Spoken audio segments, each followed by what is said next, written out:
All right, so now I'd like to introduce our guest speaker. Ms. Majalise Tolan has been an energetic and proactive public educator for 20 years. I don't know how that's possible. Might have started when you were 10. She began her administrative career as a high school assistant principal and athletic director, and has since served as an intermediate principal, middle school principal, high school principal. She is currently the secondary director for the Lincoln County School District, overseeing curriculum and instruction, AVID, athletics, career and technical education, and post-secondary partnerships. She currently serves as the past president for the Oregon Association of Secondary School Administrators and Oregon's advocacy representative for the National Association of Secondary School Principals. She's also the co-author of She Leads, a new awesome book that everybody should read, The Women's Guide to Career in Educational Leadership, and travels the country consulting other districts on school leadership and instructional practices, and is a doctoral candidate for Concordia University's Chicago's Oregon cohort. She can be found everywhere doing everything. I swear this woman never sleeps. I know, I had to do that a little bit. But thank you so much for being here, and thank you so much for what you do for the kids in our community and for our community in general. So, help me welcome Majalise. Thank you so much for having me today. I'm excited about this presentation because I started to put it together last night thinking I've given this before. Like there's going to be a slide deck somewhere in Google. And we haven't. We actually have not given one where we talk about all of Lincoln County programs. We've done it just with partnership with the college, or just Taft High School, or just Walport. But we've never had a combination one, which Lori said she thought would be useful, and was cool last night when I was texting the CTE teacher. Like, give me pictures. It's been since, before COVID when I've really been in your classrooms. So some of these are older, but some of them are pretty fresh, and I'm excited for you to see the things that we are doing now that we're getting our students back in the community, and then hear from you on ways that we can expand that.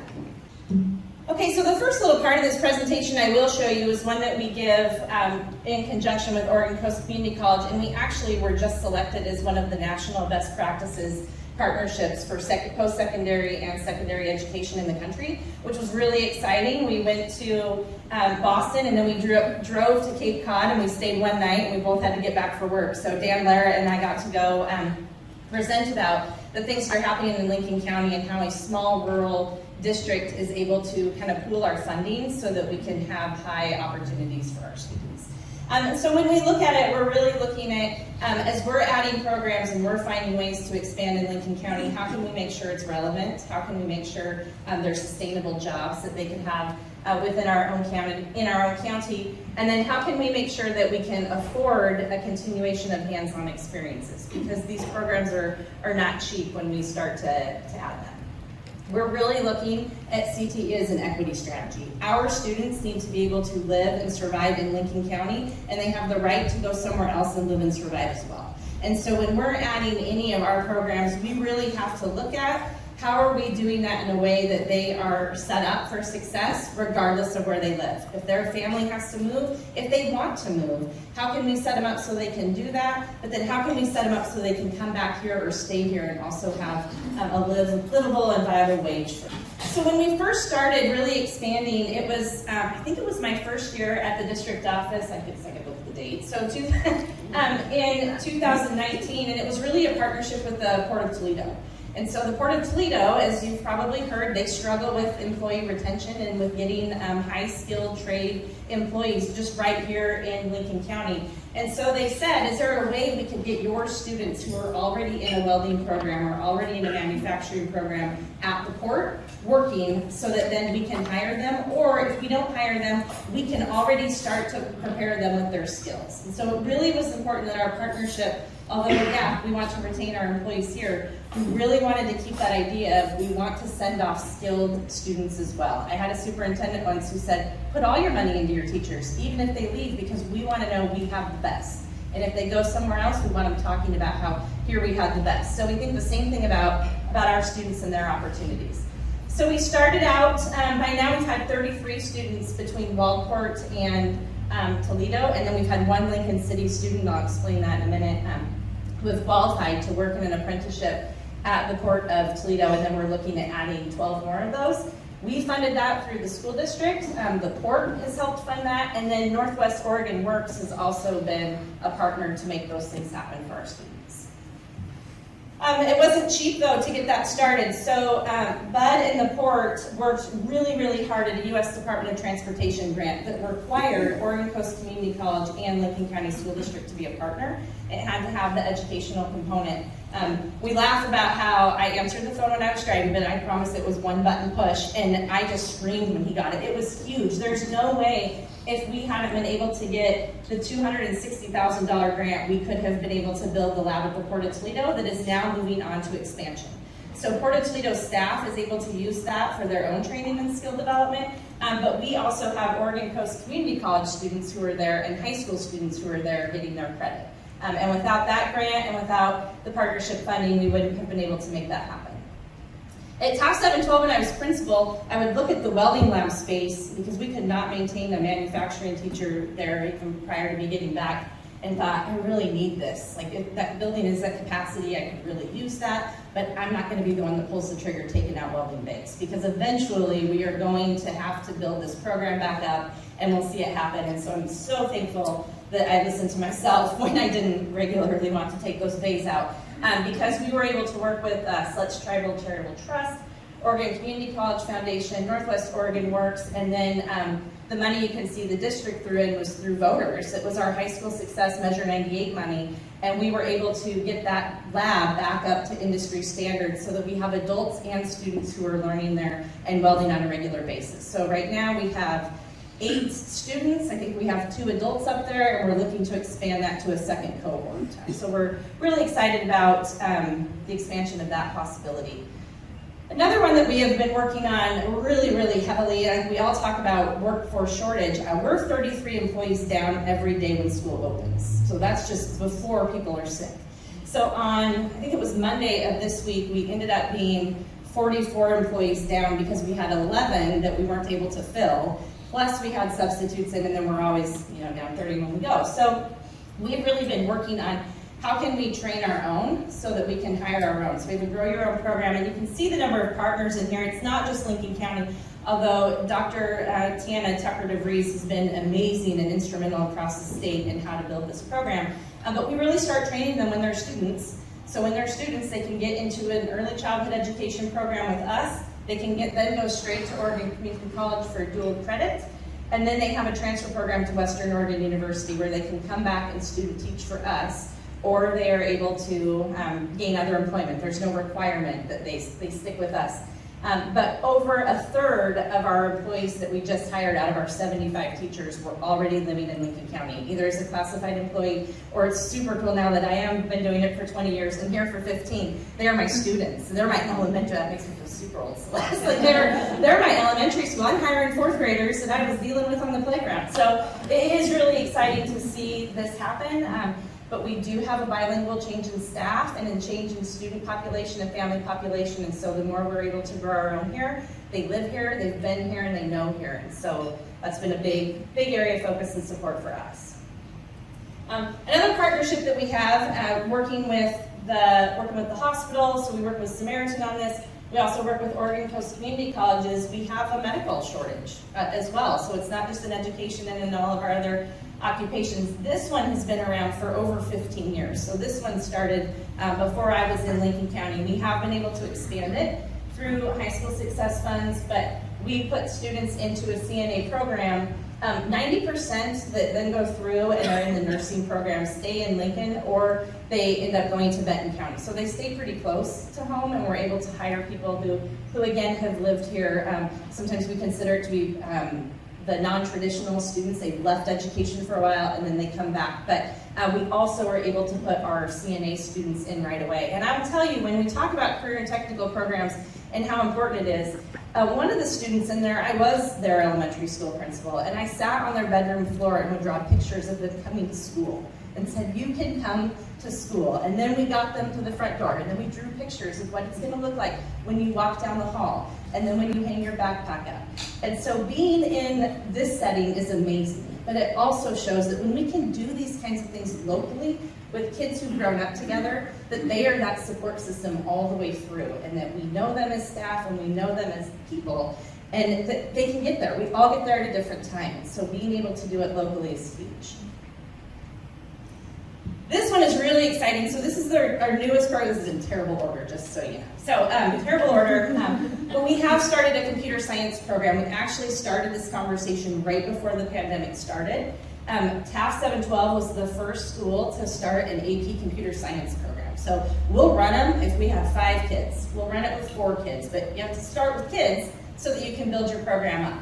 So we started the program up here, and then through continued conversation with Oregon Coast Community College and then Hatfield Marine Science Center, OSU, we were able to see that we could give a 4-year degree in computer science without a student ever leaving Lincoln County. And when we're talking about the blue economy and how are we really going to prepare our students for the workforce, this is a path that we have to make accessible to all of our students. So last year, we started offering exploring computer science at all 4 of our high schools, and then this year they now have the ability for exploring computer science or AP computer science, and then they can take online courses through Oregon Coast Community College. So in high school, starting their sophomore year, they are already on that 4-year grad track plan if this is an area that they want to go to, or if they don't know. They don't have to know they want to do it, but they now have the opportunity to start exploring that. This is the other one that we started. We actually started this one up at Taft 10 years ago when I was there as an introductory course, and then now this is offered to every student in Lincoln County, including the charters, so we're really excited about this one. We have started an online component. Not all bad was COVID, right? We realized we can do more education that way. So our students take first period as a virtual course. They do their coursework 4 days a week, and then 1 day a week they Zoom in with all the other students in the county and adults, and they're able to take Business 101, and they can move into marketing for 2nd semester. This one came out of, you can see the box in the gray, this was out of a student interest survey. Kids wanted to take it. They wanted to know more about business and what that would look like. So this was a program that we were able to add because of that partnership with pretty low cost. We've also added financial algebra to all of our high schools this year so that we have a business track of math credits. So it's not just consumer math or something like that, but really it has that financial component mathematically that can feed right into the business program. So natural resources and forestry. If you've driven by Taft, you might see the giant poles that are out in the back. We actually have 2 programs. Our strongest program is down at Waldport, so we were very lucky when the Skirvins moved to Waldport. Amy's the principal at Waldport High, and her husband Jeff is the natural resources teacher. They had been in a strong program at the Gladskin and really knew what that would look like. And so our students that are in that program are learning about chainsaws, arbor climbing, fire and land management, first aid, choker setting, small engine repair just got added at Taft. So after the first year of it, it was really funny. I went to fire school. They go to fire school also, so they learn about fire, school safety, land management. While we were there, I'm in this cabin that was leaking with these girls, and they wouldn't just shut up so I could go to sleep. But while I'm there, I'm like, there's got to be someone I know who could teach this. Like, it can't be that hard to get this degree. And when I was laying there, I'm like, oh my God, I'm married to him. So I forgot that Jake originally was going to be, and he was getting a degree in fish and wildlife management until he went to meet with me to an education event, and he was like, I think I'm going to be a teacher. And he worked for the Forest Service, so he qualified for the Natural Resources teaching license automatically. And so Jeff is a great help with him because he's teaching him about that component. Jake's was all in stream survey, land management. Jeannie's let them go up in the trails in the back and do a lot of plant identification and trail clearing and what that would look like. So our programs are slightly different. TASC has more of a natural resources focus, but if you need wood, because it's getting cold, you can buy truckloads of wood from TAF 712, and the money goes right back into their program. So you can just call up to the front office, and I just watched a truck pull up the other day, and the kids loaded it up, and it drives off. So we need to get rid of that wood, so the new logs can come in when they're teaching all of the skills. So that's why I need you to buy the wood. All right. Early childhood education has been here for a very long time with the goal of helping the need of how we don't have childcare. And so how can we be training people who can go into childcare, who can understand childcare. We talk a lot about kind of the business component with that it's not just daycare, right? It is a full-on How do you get certified? How do you stay certified? So they learn all of those components in early childhood 1, 2, and 3 up at Taft. But we also have a pre-teaching program. So we've moved that into where it's not just learning about babies, which is what the kids really love to do and they want to be with babies, but also how can you take that knowledge and then move in further if you're moving into some form of education. The really exciting thing about this one is kids have started to learn that regardless of occupation, it's really good to understand little people. And so we've had kids talk about that. One day, Oregon School Board Association came to do a story on Taft's programs. And Jake picked the girl, and I thought, are you kidding? I mean, I loved her. She's great, but I thought, she's not going to say the right thing. I don't even, she wants to be a real estate agent. And I knew that about her. I talked with her, and I'm like, how? And so she's in ECE, and she was in natural resources. And so we picked her to talk about those two, and right off, he was like, what do you want to do? I want to be a real estate agent. She killed it. I was like, I needed to have this whole thing recorded. She said, I'm taking natural resources because we're working on landscaping. And so if I'm showing homes, I need to be able to show them like the potential. And I needed to understand land, and I needed to just know more about like what could be done and what plants are going to thrive here. So I thought, okay, you just keep talking, girl. And then she said, and I don't really want kids, but when people are buying houses, a lot of times they have kids. And so if I know more about kids, I'm going to be able to have a conversation, and I'll be able to be really good with the kids, and I'll be able to talk about safety aspects. And I thought, Jake, that's my husband, you picked a great one. Like, this is really good.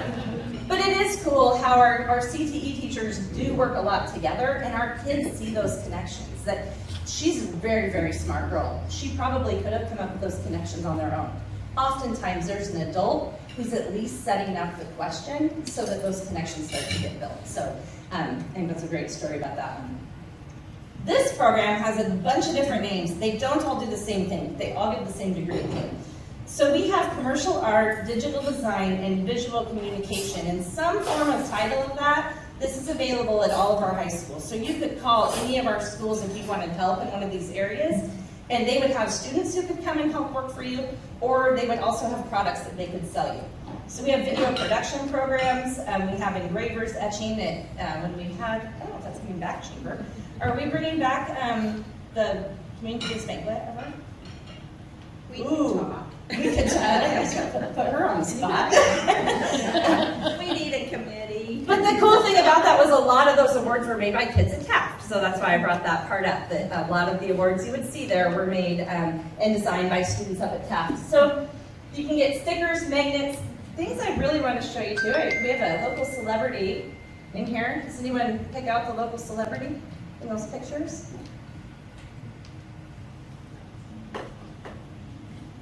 Raise your hand, local celebrity.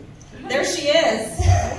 Thank you, Liz. So Liz did a great job, and Ed helped us out with this, and the casino actually bought all the floats. But all those glass floats at the top, we had been contacted by Kelly Howard, and she said, I need staff. There are not glass blowers here. I need staff. And so through these types of programs, we're allowed to send kids out and do program on-hand learning. So that's what happened, and then we did an art opening that night. So Liz was huge in making that happen for us and helping secure the funding and then figuring out how do we get the floats out in the community. It was really fantastic. The two in the middle are murals. So at Newport High School, they have the capability to go out and do large-scale murals in the community. So if you're interested in anything about mural art, they're really, really fantastic at Newport High. The middle one with the cub, yeah, that doesn't look really super great, but I can tell you they did that during COVID, and not one kid talked to another kid while they did it. They all got their square. So it wasn't like they were sitting in the room where they're like, oh, how's yours looking? Or they kind of lined it up. They were literally in their bedrooms and were able to make that. And I just think that that's a testament to our teachers' work and our students' work. Like, our students are they really care about what they do and about their product. And then the far one, on that far right, that's a student mural. That all those students had different components of that mural that's up at Newport High. So it's really fantastic work. Drafting and manufacturing we have at 2 of our schools, and this is why not everybody can go to the Port of Toledo and do the internship. The only way we can do that is if they are in a current drafting or manufacturing program of study. So at Walport High, actually I'm at 3 schools now, Walport High and Toledo High have the program. We just added manufacturing at Newport High back this year. So Taft has natural resources, That's why they have the welding lab on site where they can go for OCCC credits. So all the kids now have capability to get manufacturing credits. They just all have to get them in slightly different ways. And a lot of that is really just funding and space and where our capacity is. But the picture here of the Toledo High School kids, they were building the platform and deck out for their concession stand. So we really get them hands-on and doing the work right in their own area.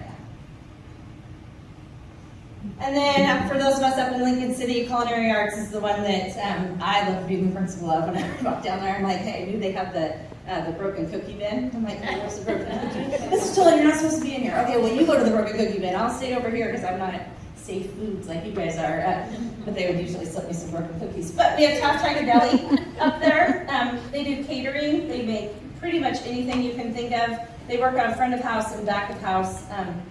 We did get them a van. So Julia wrote grants the whole time I was principal up there. We never got one. And then we had some extra funding, sadly, because of COVID, because we couldn't fill our staff. And so Department of Ed let us take that funding to get them a sanitary catering van.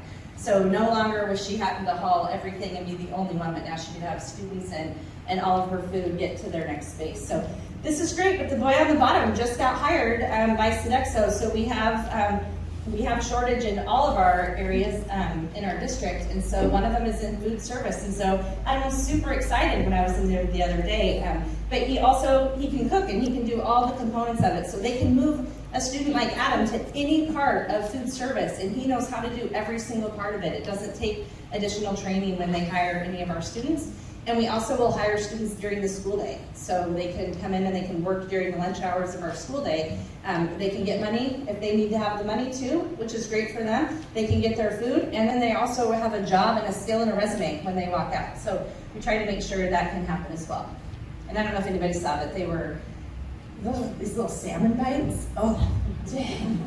There was a picture of a guy, he has this big grin on his face going in, and I just parked right next to the salmon traders. Okay, so just as we kind of talk about what's next, and I remember that time.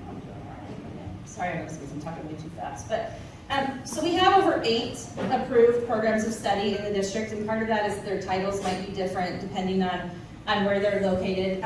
3 of them currently offer industry certification. All of them have capability for dual credit. I think that is a big misconception that we really try to talk through. Is people say you're just pushing post-secondary, you're pushing college. Well, we kind of are, because post-secondary is trade, and a lot of the trade schools have gone into the community colleges. So we do have to have them ready to get into, Lynn Benton Lincoln, any of their colleges up there, or to get into OCCC. So we really do talk about, we want you post-secondary ready, and for you that might be a trade school, or for you that might be a 4-year university, or for you it might be straight into the workforce, but you still have to be able to communicate. When you go straight to the workforce, there's a communication component. So we really do have that kind of mindset when we're looking at everything. 88% graduation rate in Lincoln County if they're a CTE program concentrator, so that means if they're in the program for up to their 3rd course. And they have an 88% grad rate. That's higher than the grad rate for Lincoln County. I'm just going to throw this out there. If you saw, the report card was wrong. So the state report card shows Lincoln County's at a 55% grad rate. It's absolutely 100% not accurate. It was a data glitch, and the state won't fix it until year 2. So even though we fixed it and sent it in, they said we can't go back and look at it. But our freshman on track rate is accurate, so we look like we're kind of funky because that was 95% this year. So 95% of our 9th graders are on track to graduate, but it looks like only 55% of them made it. The previous year we were at 82, so I just feel like I have to keep saying that because I'm really frustrated with the state that they wouldn't let us fix it. Anyway, the kind of next thing. So I'm going to talk about the partnership that we're hoping that we're going to be able to start with Lincoln City Parks and Rec with the community center.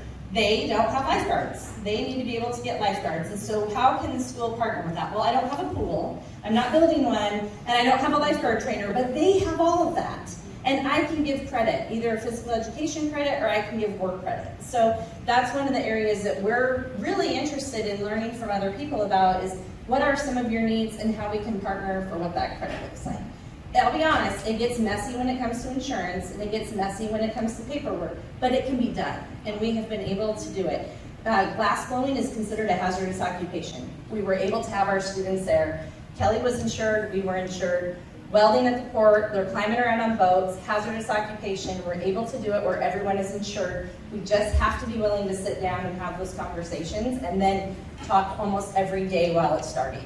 Like, it can't just be, all right, peace out, high school kids, go weld at the boatyard. And we were on the phone with Bud all the time, learning what does that look like and what do we have to do to make sure that we're accurate. Same with our culinary kids when they do the takeover at the grill. There's lots of conversation that has to go over, and that went back and forth with both insurance companies for a long time before we were able to get that really solid where everybody can do good work for kids. We just have to be, as adults, we have to put the work in behind it so that we can make it happen. And that's it.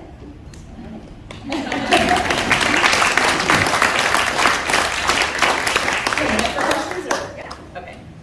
Are there questions? Yeah.